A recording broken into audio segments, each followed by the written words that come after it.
আধুনিক জীবনে high cholesterol বা কোলেস্টেরল একটি নীরব ঘাতকের মতো কাজ করছে। কখনো হার্ট অ্যাটাক কিংবা ব্রেন স্ট্রোকের মতো ঘটনা ঘটছে এবং যার নেপথ্যে কিন্তু কারিগর এই কোলেস্টেরল। কিন্তু আমাদের এই কোলেস্টেরল নিয়ন্ত্রণের উপায়গুলো যদি জানা থাকে, আমরা কোলেস্টেরলবিহীন জীবনযাপন করতে পারি। শুধু কি লাইফস্টাইল আর ওষুধ, নাকি এর পেছনে কোলেস্টেরল নিয়ন্ত্রণে রয়েছে আরও বেশ কিছু নিয়ম, যেগুলো মানলে আপনি কোলেস্টেরল থেকে অনেকটা দূরে থাকতে পারবেন? কোন খাবারগুলো খাবেন, কি ধরনের লাইফস্টাইল হওয়া উচিত, কিংবা যদি কোলেস্টেরলের মাত্রা বেড়ে যায় সেক্ষেত্রে আপনার কি করণীয়, এই নিয়ে আজকে আমরা আলোচনা করব। কলকাতা শহরের বিশিষ্ট চিকিৎসক ডক্টর শুভাশিস রায়চৌধুরী আমাদের সঙ্গে রয়েছেন। আমি স্যারের কাছে যাব, বিস্তারিত আলোচনা করব। আপনাদের প্রশ্নের উত্তর আপনারা পাবেন এই আলোচনা থেকে। ভিডিওটি শেষ পর্যন্ত থাকুন। আশা করি এই ভিডিওতে যা আলোচনা করবো তাতে আপনারা উপকৃত হবেন। ভিডিওটি ভালো লাগলে লাইক করুন, আপনার কোনো প্রশ্ন বা মতামত থাকলে নিচে কমেন্ট বক্সে লিখুন এবং শেয়ার করুন। আর এই ভিডিওর ডিসক্রিপশনে আমাদের আরও একটি চ্যানেল হেলথ ইম্প্যাক্ট ইউথ, তারও লিঙ্ক দেওয়া রয়েছে, সেই চ্যানেলটিকে আপনারা সাবস্ক্রাইব করুন। আসুন আজকের আলোচনা শুরু করি। স্যার, আপনাকে স্বাগত জানাচ্ছি হেলথ ইম্প্যাক্ট বাংলায়। নমস্কার, আমি doctor Subhashis Roychowdhury, interventional cardiologist, director of cath lab, Manipal হাসপাতাল ব্রডওয়েতে কর্মরত। গত 2 দশক ধরে আমি ইন্টারভেনশনাল কার্ডিওলজি প্র্যাকটিস করছি। বিভিন্ন হার্টের রোগ, অ্যাঞ্জিওগ্রাফি, অ্যাঞ্জিওপ্লাস্টি, এগুলো নিয়ে আমার ডিল করতে হয়। এবং আজকে আমরা কথা বলবো এই হার্ট অ্যাটাক, হার্ট যে অ্যাঞ্জিওগ্রাফি, অ্যাঞ্জিওপ্লাস্টি হয় তার যে রিস্ক ফ্যাক্টরস, যেগুলো থেকে এই ডিজিজগুলো ডেভেলপ করে, সেগুলো নিয়ে। প্রাথমিকভাবে শুরুটা আমাদের জানা দরকার যে কোলেস্টেরল আসলে কি এবং এর কাজটা কি। কোলেস্ট্রল নিয়ে যখন কথা উঠলো তখন একটা জিনিস বুঝতে হবে যে কোলেস্ট্রল কিন্তু আমাদের শরীরে থাকে এবং সেই কোলেস্ট্রলের আমাদের শরীরের একটা কিন্তু ইম্পর্টেন্ট রোল আছে। তাহলে এমন নয় যে কোলেস্ট্রল একটা খারাপ জিনিস, সেটা থাকা মানেই শরীর খারাপ, তেমন নয়। ইনফ্যাক্ট আমাদের শরীরের যে প্রত্যেকটা সেল আছে সেই সেলের গায়ে কিন্তু কোলেস্ট্রল আছে এবং কোলেস্ট্রলগুলো ঠিক মাত্রায় আছে বলেই কিন্তু সেলগুলো ঠিকঠাক কাজকর্ম করছে। যে কোলেস্ট্রল, আমরা চলতি ভাষায় যে কোলেস্ট্রলের কথা বলে থাকি, সেটা হচ্ছে যে যখন অধিক মাত্রায় ব্লাডে কোলেস্ট্রল থাকে তখন সেই কোলেস্ট্রল ডিপোজিটস হয় বিভিন্ন শরীরের ভ্যাসকুলার স্ট্রাকচারসে, বিভিন্ন ধমনীতে। যেমন যদি করোনারি আর্টারিতে ডিপোজিট হয় তার থেকে হার্ট অ্যাটাক হতে পারে, যে আর্টারি সাপ্লাই করছে ব্রেনকে তাতে যদি ডিপোজিট হয় তার থেকে স্ট্রোক হতে পারে। তাহলে এই যে কোলেস্ট্রল, সেটা শুনেই কিন্তু ভয় পেয়ে যেতে হবে না। কোলেস্ট্রল, তার কী ধরনের কোলেস্ট্রল, কত তার মাত্রা, সেইগুলো ডিটারমিন করে যে হার্ট অ্যাটাক হবে কি হবে না। প্রশ্ন অনেকে এটা একটু গুলিয়ে ফেলেন যে খারাপ কোলেস্টেরল এলডিএল এবং ভালো কোলেস্টেরল এইচডিএল, এর মধ্যে পার্থক্যটা ঠিক কি, বা এদের কাজগুলো ঠিক কি কি? হ্যাঁ, এটা খুবই একটা কমন নলেজ যে আমাদের শরীরের মধ্যে 2 ধরনের কোলেস্ট্রল আছে। ওই যে একটা ব্লাড রিপোর্ট আমরা পাই, কোলেস্ট্রলের যে রিপোর্ট পাই, তাতে যদি আপনি দেখেন ওপর থেকে নিচ অব্দি ট্রাইগ্লিসারাইড, ভিএলডিএল, এলডিএল, এইচডিএল লেখা আছে। তাতে এইটুকু সেন্স ইজ এনাফ যে এলডিএল খারাপ কোলেস্ট্রল এবং এইচডিএল ভালো কোলেস্ট্রল। খারাপ কেন না, এলডিএল এর মাত্রা যদি বাড়ে তাহলেই কিন্তু হার্ট অ্যাটাকের চান্সেস বাড়ে। এবং আমরা যে ওষুধগুলো ব্যবহার করি চিকিৎসার জন্য, সেগুলো কিন্তু শুধুমাত্র এলডিএল কোলেস্ট্রলের মাত্রা কমানোর জন্য। সব টার্গেট অফ থেরাপি, যা ওষুধ ব্যবহার হয় তার টার্গেট অফ থেরাপি কিন্তু এলডিএল এর মাত্রা কমানোর জন্য। সেটা কেন? সেটা এই কারণে, কারণ দেখা গেছে যে এলডিএল কোলেস্ট্রলের লেভেলের সাথে সব কার্ডিওভাস্কুলার ইভেন্টস কিন্তু কোরিলেট করে। মানে যত এলডিএল কোলেস্ট্রলের মাত্রা বেশি তত হার্টের ইভেন্ট, হার্ট অ্যাটাক হওয়ার সম্ভাবনা বেশি। এমন নয় যে হার্ট অ্যাটাক হবেই, চান্স হবেই, কিন্তু হার্ট অ্যাটাক হওয়ার চান্স বেশি। এবার স্যার আমরা একটু জানতে চাইবো যে কোলেস্ট্রল, খারাপ কোলেস্ট্রল মূলত শরীরে বেড়ে যায় কেন, কোন কোন কারণগুলো রয়েছে? আমরা তো সবসময় চাই যে আমাদের শরীরে এলডিএল কোলেস্ট্রল কম থাকুক। আমার শরীরে এলডিএল কোলেস্ট্রল লেভেল কত আছে সেটা অনেকগুলো ফ্যাক্টরসের উপর ডিপেন্ড করে। তার কিছু কিছু ফ্যাক্টরস আমার কন্ট্রোলের বাইরে, আমি সেগুলোকে মডিফাই করতে পারবো না, নন মডিফায়েবল ফ্যাক্টরস। যেমন আমার জেনেটিক একটা প্রিডিসপোজিশন থাকতে পারে কোলেস্ট্রল বেশি হওয়ার। আমার বাবা মার বেশি কোলেস্ট্রল ছিল, আমার বেশি কোলেস্ট্রল থাকছে, সেটা আমি কোনো মতে কিন্তু মডিফাই করতে পারবো না। অন্য যে ফ্যাক্টরসগুলো যেগুলো মডিফাই করতে পারবো সেগুলো হচ্ছে ডায়েট, যে ফ্যাট জাতীয় খাবার বেশি খেলে কোলেস্ট্রলের লেভেল ব্লাডে বাড়ে, সেটা আমি মডিফাই করতে পারবো। স্মোকিং, সেইটা আমি মডিফাই করতে পারবো। তো দের আর সাম ফ্যাক্টরস যেগুলো আমার পক্ষে মডিফাই করা সম্ভব, সেটুকুই আমরা ডাক্তার হিসেবে আমাদের পেশেন্টদের বারে বারে বলে থাকি। কিন্তু মাথায় রাখতে হবে যে কিছু কিছু ফ্যাক্টরস আছে যেগুলো আমি যাই করি না কেন আমার একটা টেন্ডেন্সি অফ হাই কোলেস্ট্রল সেটা কিন্তু বাড়াতে পারে। যার সেই ফ্যাক্টরগুলো থাকে তাহলে তাকে আরও বেশি সচেতন হতে হবে, আরও আগে থেকে ওষুধ খেতে হবে, লাইফস্টাইল মডিফিকেশনস আরও বেশি বেশি করতে হবে। এলডিএল কোলেস্ট্রল আমার রিপোর্টে হাই এসছে, এটাকে আমি কমাবো কি করে? তুমি প্রশ্ন করো যে এলডিএল কোলেস্ট্রল হাই এসছে, কমাবো কী করে, তাহলে প্রথম জিনিস যেটা বুঝতে হবে যেটা কার এলডিএল কোলেস্ট্রল, সে মানুষটার বয়স কত, সে মেল না ফিমেল, তার অন্য কী কী রিস্ক ফ্যাক্টরস আছে, এই সবগুলো নিয়ে কিন্তু ডিপেন্ড করে যে আমি তার এলডিএল লেভেল কত টার্গেট করব। তাহলে এলডিএল কোলেস্ট্রলটার লেভেল 100 হবে না 70 হবে না 55 হবে, এইটা কিন্তু আমরা ঠিক করি তার রিস্ক ফ্যাক্টর বুঝে। আমি একটা এক্সাম্পল দিই, যেমন সাপোজ একজন 35 বছরের যুবক, সে তার ওয়ার্ক প্লেসে তার ওই যে routine annual health check up হয়, সেখানে দেখেছে তার এলডিএল কোলেস্ট্রলটা বেশি, লেটস অ্যাজিউম ইটস 150, 150 এসছে, কিন্তু তার প্রেশার নেই, সে ডায়াবেটিক নয়, তার কোনো ফ্যামিলি হিস্ট্রি নেই, তার অন্য কোনো রোগ নেই, থাইরয়েড নেই, সে ওবিজ নয়, তার মানে তার অন্য দিক থেকে রিস্ক ফ্যাক্টরস কম।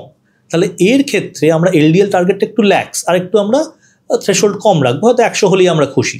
কিন্তু একই এলডিএল কোলেস্ট্রল 150, সেটা যদি সাপোজ একজন 55 বছরের ভদ্রলোক যার ডায়াবেটিস আছে, যে হাইপারটেনসিভ, তার গত বছর হার্ট অ্যাটাক হয়েছে, আমি তার অ্যাঞ্জিওপ্লাস্টি করেছি, সে যদি 150 এলডিএল কোলেস্ট্রল নিয়ে আসে, এটা কিন্তু প্রচণ্ড বেশি, সেটা কিন্তু 55-র কম হওয়া উচিত, তাকে আরও বেশি ওষুধ, আরও স্ট্রিক্ট লাইফস্টাইল কন্ট্রোল কিন্তু হতে হবে। তাহলে টার্গেট এলডিএল কত হবে সেটা কিন্তু যে পেশেন্ট সে কতটা রিস্কে আছে সেই রিস্ক ফ্যাক্টর ইভ্যালুয়েশনের পরে সেই টার্গেটটা নির্ধারণ করা হয়। এলডিএল কমানোর প্রসঙ্গটা প্রথমে আসে, তারপর হচ্ছে এইচডিএলটা কম, স্যার আমরা এটাকে বাড়াবো কী করে? এইচডিএল বাড়ানো একদম সত্যি কথা বলতে কিন্তু তেমন কোনো ওষুধ আমাদের হাতে নেই, তাই জন্য আমরা কি করে থাকি, আমরা বারে বারে বলে থাকি লাইফস্টাইল মডিফিকেশন। তাহলে লাইফস্টাইল মডিফিকেশন মানে কি, তার মধ্যে পড়ে হচ্ছে exercise, weight reduction, diet modifications, কারণ এই এক্সারসাইজ এবং ওয়েট রিডাকশনের মাধ্যমেই কিন্তু এইচডিএল বাড়তে পারে। ডেফিনেটলি যদি এইচডিএল কাট অফের থেকে বাড়ে তাহলে আমার risk factor of having cardiac event সেটা কমে। তাহলে আমাদের এটা কিন্তু টার্গেট যে এইচডিএল বাড়ুক, কিন্তু মনে রাখতে হবে এটা কিন্তু প্রাইমারি টার্গেট নয়, প্রাইমারি টার্গেট কিন্তু এলডিএল কমুক। তাহলে এলডিএলটা প্রথম লক্ষ্য, বাকিগুলো কিন্তু সেকেন্ডারি লক্ষ্য। আচ্ছা, এবার তাহলে স্যার আরেকটা বিষয়, সেটা হচ্ছে ট্রাইগ্লিসারাইডস। কোলেস্ট্রল যখন এলডিএল এইচডিএল নিয়ে আলোচনা হচ্ছে, ট্রাইগ্লিসারাইডসের পরিমাণটাও অনেক সময় বেড়ে যাচ্ছে, কখনো কখনো সেটাকে আমরা এলডিএল এইচডিএল এর মাঝখানে সেটাকে গুরুত্ব দিচ্ছি না অতটা, কিন্তু এটাও সমানভাবে বিপজ্জনক হতে পারে। তো সেক্ষেত্রে আপনার কি পরামর্শ থাকবে? ট্রাইগ্লিসারাইড নিয়ে হ্যাঁ সত্যি প্রচুর পেশেন্ট আসেন আমার কাছে, যে একটা রিপোর্টে তার ট্রাইগ্লিসারাইড অনেক বেশি। একটা জিনিস তোমাদের মাধ্যমে একদম পরিষ্কার করে দিতে চাই, যে যখন বেশি মানে ধরো 600-700 ট্রাইগ্লিসারাইড নিয়ে যখন আসছে, তখন কার্ডিওলজিস্ট হিসেবে আমাদের একটা জিনিস বুঝতে হয় যে এই 500-র বেশি ট্রাইগ্লিসারাইড হচ্ছে একটা রিস্ক ফ্যাক্টর ডেফিনেটলি, কিন্তু সেটা হার্টের থেকেও বেশি প্যানক্রিয়াটাইটিস হওয়ার। প্রচণ্ড বেশি triglyceride is a risk factor for pancreatitis, কিন্তু হার্ট অ্যাটাকের নয়। আবার বলি যে হার্ট অ্যাটাকের ক্ষেত্রে আমাদের প্রাইমারি টার্গেট কিন্তু এলডিএল কোলেস্ট্রল। তাহলে ওই যখন রিপোর্টটা আমার সামনে পেশেন্ট এসে দেখায়, তখন একটাই জিনিস প্রথমে চোখে পড়ে কার্ডিওলজিস্টের, সেটা হচ্ছে এলডিএল কোলেস্ট্রল, এবং সেই টার্গেটটা যদি মিট হয়ে যায় ওষুধ দিয়ে, যে যতটা চাইছি নাবাতে ততটা নেবে এলো, তখন আমরা ট্রাইগ্লিসারাইড নিয়ে ভাবি, তখন আমরা এইচডিএল নিয়ে ভাবি। তাহলে একটা মানুষের সাপোজ ওষুধ দিয়ে এলডিএল যতটা আমি নামাতে চাইছি ততটা কমে গেল, কিন্তু তখন ট্রাইগ্লিসারাইড 200-র বেশি, সেই ক্ষেত্রে আমাদের হাতে কিছু কিছু ওষুধ আছে, সেগুলো আমরা দিতে পারি। কেন এরকম সেটা বুঝতে হবে। এর কারণ হচ্ছে যে ট্রাইগ্লিসারাইড জিনিসটা কিন্তু খাবারের নানান বস্তুর সাথে আরও সহজে আপ ডাউন করে। মানে ইনফ্যাক্ট যদি যে রক্তটা আমরা দিয়েছি লিপিড প্রোফাইল চেক করার জন্য, সেটা যদি 12 ঘন্টা ফাস্টিং না করে, মানে ওভারনাইট ফাস্টিং না করে দিয়ে থাকি, তাতে কিন্তু ট্রাইগ্লিসারাইড বাড়া কমা হতে পারে। থাইরয়েডের রোগ থাকলে ট্রাইগ্লিসারাইডের বাড়া কমা হতে পারে। তাহলে নানান অন্য কোনো কারণে কোমরবিডিটির জন্য যে কিন্তু ট্রাইগ্লিসারাইড বেশি হতে পারে।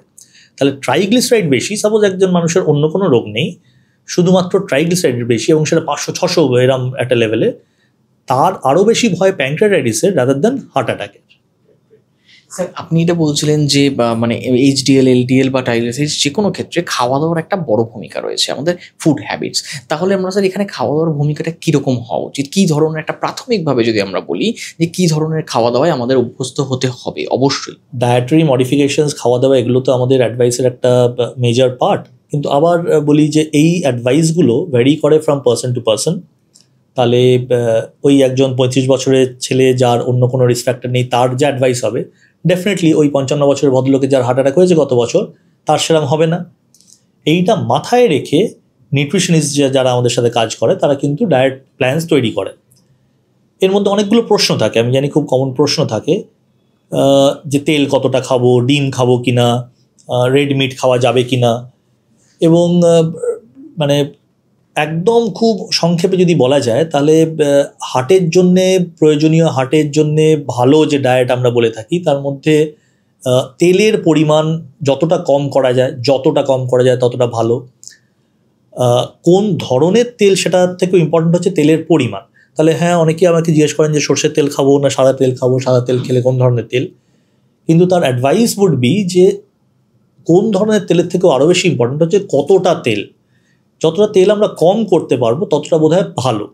এই যখন তেলের কথা বলা হয় তখন আমরা আমাদের ডে টু ডে লাইফে অনেক কিছু খাই যার মধ্যে প্রয়োজন থেকে বেশি তেল থাকে, স্পেশালি ফাস্ট ফুডস। তাহলে ফাস্ট ফুড যদি অ্যাভয়েড করা যায় সেগুলো কিন্তু খুবই ভালো। স্যাচুরেটেড ফ্যাটস তো একদম অ্যাভয়েড করা উচিত, ডিমের থেকেও বেশি।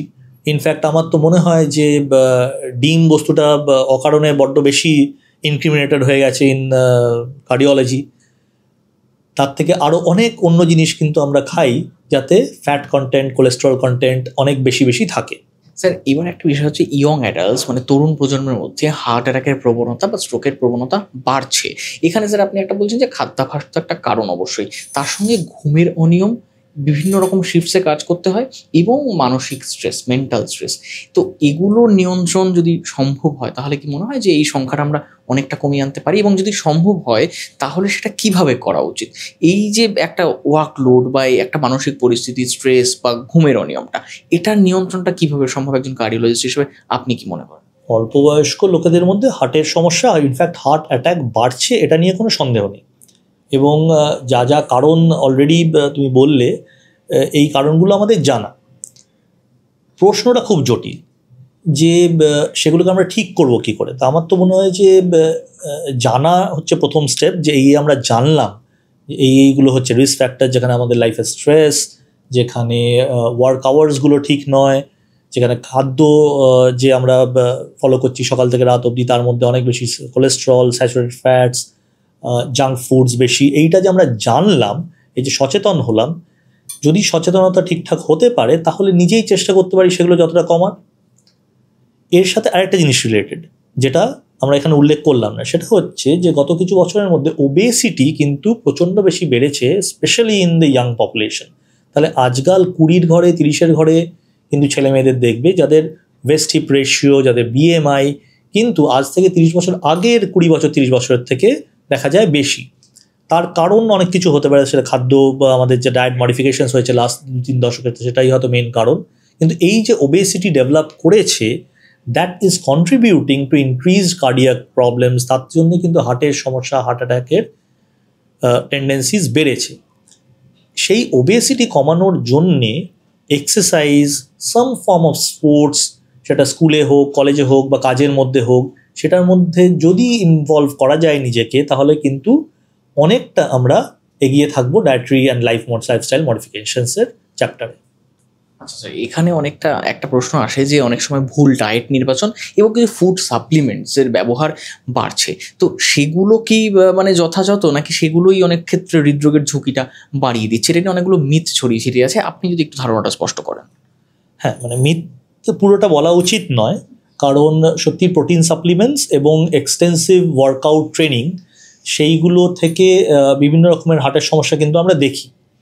এবং যে কজনকেই দেখি আমরা, তাদের বেশিরভাগ কিন্তু because they are working out, they are doing activities unsupervised.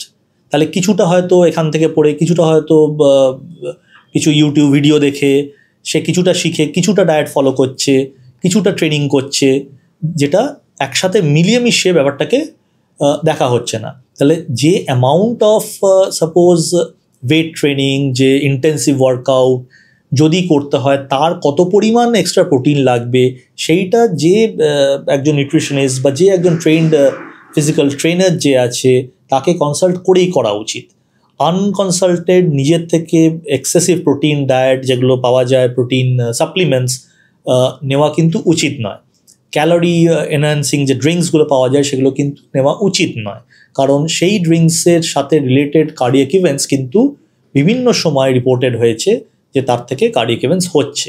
তো একটু কনশাস তো হওয়া উচিত ডেফিনেটলি। আচ্ছা, এবার স্যার একটা বিষয় হচ্ছে যে ওষুধ ছাড়া তো আমরা আলোচনা করছি যে কীভাবে কোলেস্ট্রল নিয়ন্ত্রণে রাখা যায়, তার বিভিন্ন উপায় সম্পর্কে আপনি জানালেন। কোন সময়টায় গিয়ে আপনি এটা বলবেন যে ওষুধটা অবশ্যই প্রয়োজন হচ্ছে, এই জায়গাটা কোনটা?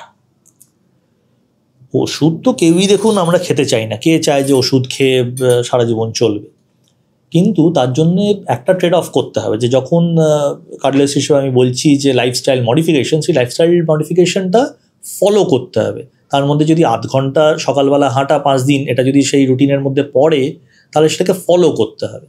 যদি আমি বুঝি যে সেটা আমি ফলো করতে পারছি না, অথবা ফলো করেও আমার টার্গেট এলডিএল রিচ হচ্ছে না, তখন ডেফিনেটলি ওষুধ শুরু করতে হবে। এবার এখানে একটা বড় প্রশ্ন আছে, দর্শকরা এই প্রশ্নটা প্রায়শই আমাদের করেন যে কোলেস্টেরলের ওষুধ একবার শুরু হলে সেটা কি সারা জীবন খেতে হবে? ওই যে বললাম, ওষুধ খেতে তো কেউই চায় না, আমিও চাই না যে ওষুধ খেতে হবে, কিন্তু এর উত্তরটা জানতে হলে বুঝতে হবে যে কী কারণে ওষুধটা শুরু করা হলো। ওষুধটা শুরু করা হলো কারণ এলডিএল, যেটা একটা নাকি হার্টের ইভেন্টের, হার্ট অ্যাটাকের একটা রিস্ক ফ্যাক্টর, সেটাকে কমানোর জন্য। তাহলে এই যে রিস্ক ফ্যাক্টরটা, এটা কি 6 মাস পরে চলে যাবে? তা তো চলে যাবে না, সেটা হয়তো কন্ট্রোলড হবে। তাহলে আমার উদ্দেশ্য ওষুধটা খাওয়া হচ্ছে সেই রিস্ক ফ্যাক্টরটাকে কন্ট্রোলে রাখা, সেটা ওষুধ খেয়ে হোক অথবা লাইফস্টাইল মডিফিকেশন হোক। তাহলে প্রতি 6 মাস 1 বছর অন্তর অন্তর লিপিড প্রোফাইল করে আমরা দেখি যে কন্ট্রোলে আছে কি না। যদি কন্ট্রোলে থাকে তাহলে ডেফিনেটলি ওষুধ বন্ধ করে দেখা যেতে পারে যে কন্ট্রোলে থাকছে কি না। কিন্তু কন্ট্রোলে তো তখনই থাকবে যদি অন্য পার্ট অফ দ্য অ্যাডভাইস, যেটা হচ্ছে লাইফস্টাইল মডিফিকেশন, সেইটা মানুষটা স্ট্রিক্টলি করছে। সাপোজ ওষুধ ছেড়ে দিয়ে দেখা গেল আবার কোলেস্ট্রল লেভেল বাড়ছে, তার মানে হচ্ছে আবার রিস্ক ফ্যাক্টরসগুলো বাড়ছে, তাহলে তখন আবার ওষুধ খেতে শুরু করতে হবে। তাহলে এই অ্যাসেসমেন্টটা পিরিয়ডিক্যালি বছরে 1 বার, বছরে 2 বার কিন্তু করতে হবে, এবং তার উপর নির্ধারিত হবে যে ওষুধটা চলবে কি চলবে না। মানে শুরু হচ্ছে মানে আর কোনোদিন বন্ধ হবে না এমনটা নয়। শুরু হচ্ছে মানে আর কোনোদিন বন্ধ হবে না তেমনটা নয়। বন্ধ হতে পারে যদি অন্য কিছু করে, অন্য কিছু মানে আমাদের হাতে কি আছে, লাইফস্টাইল মডিফিকেশন, সেইগুলো করে আমি কোলেস্ট্রলটা নিয়ন্ত্রণ রাখতে পারি। কোলেস্ট্রল নিয়ন্ত্রণে রাখা মানেই কিন্তু শুধু ওষুধ নয়, সেই সঙ্গে স্যার যেমন বললেন যে লাইফস্টাইল মডিফিকেশন, ডায়েট এবং মানসিক স্বাস্থ্যের উন্নতি ঘটানো, সেগুলো বিভিন্ন কারণ তো রয়েছেই, কিন্তু কখন ওষুধটা বন্ধ করতে হবে সেটা কিন্তু, সেই সিদ্ধান্তটা কিন্তু আপনি নিজে থেকে নিতে পারবেন না। সেটার জন্য বিশেষজ্ঞ চিকিৎসকের কাছে যেতে হবে। হ্যাঁ, অবশ্যই ওষুধ ছাড়াও আপনি কোলেস্ট্রল নিয়ন্ত্রণে রাখতেই পারেন। স্যার এতক্ষণ ধরে বললেন। আপনাদের যদি আরও কোনো প্রশ্ন থাকে, থাকতেই পারে, সেটা নিচে কমেন্ট বক্সে লিখুন। স্যারের সঙ্গে আমরা পরবর্তীতে আবার আলোচনা করব আপনাদের প্রশ্নগুলো নিয়ে। আজকের মতো এখানেই শেষ করছি। ভালো থাকবেন, সুস্থ থাকবেন, সচেতন থাকবেন।